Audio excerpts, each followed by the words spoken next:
Good morning everyone! Good morning mga kabsat! Good morning everyone! Today is January 5, 2025. Kasama natin si Moriel Mick. Tablet Alejo, tignan natin kung makapag-memorize na siya ng 10 Bible verse. At kapag magawa niya iyon, meron pong ibibigay na gantimpala si Mami Melo. Ang gantimpala niya ay Blue Bills. Yun. Tignan natin kung kaya niya bang mag-memorize. Abangan! Good morning everyone! Good morning mga kabsat. Kasama ko si Mick ngayon. Tignan natin kung totoong nag-memory verse siya. Sige. Kung ilan ang kanyang na-memorize na Bible verse. Sige, umpisan natin kung meron nga bang 10 or wala. Kapag nakapag-memorize siya ng 10, syempre bibigyan ni Mami Melo ng magkano? 1,000. Pero pag kulang ng 10 ay wala, 0. Sige, tignan natin kung makapag-memorize na siya ngayong umaga. O, go! Genesis 1 verse 1. In the beginning, God created the heavens and the earth. Next. Genesis 1 verse 3. And God said, let there be light, and there was light. Next. 1 John 4 verse 8. God is love. Next. Nakatatlo ka pa lang. Ano pa? Yung shortest verse in the Bible. Where can you find the shortest verse in the Bible, Mick? Is 1 John. Not verse, not verse. John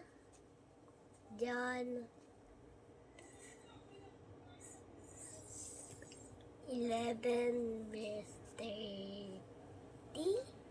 5.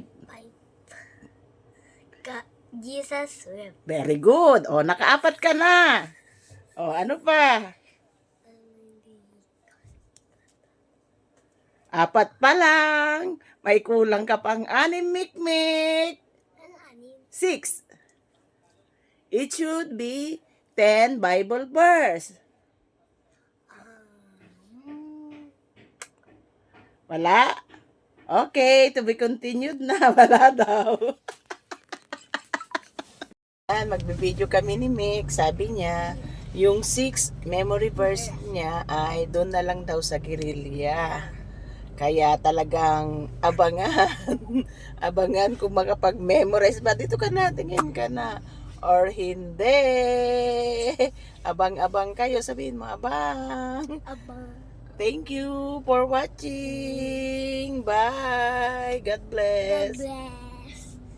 Good mga kabsat, narito na tayo ngayon sa guerrilla. Tingnan natin kung totoong nag-memorize na si Moriel Mi. Go ka na. Exodus 20 verse 8. Remember the Sabbath day that you created on me. Exodus 20 verse 12. Honor your father and your mother. Next. Exodus 20 verse 13. Thou shalt not kill. Next. Exodus 20 verse 15. Thou shalt not steal. Pang 9. Ano yung pang 9? Pang 9. Genesis 9 verse 15. 13.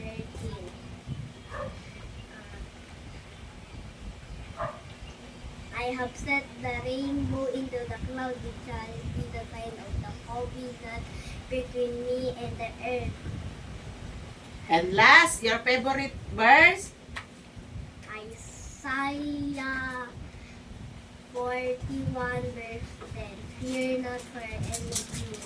Wow! Congratulations, Mick! Meron siyang Blue Bills galing kay Mami. Ayan. Oh, dahil naka-memorize na siya ng 10, meron siyang Blue Bills. Ayan, masaya ka na? Okay. Ha?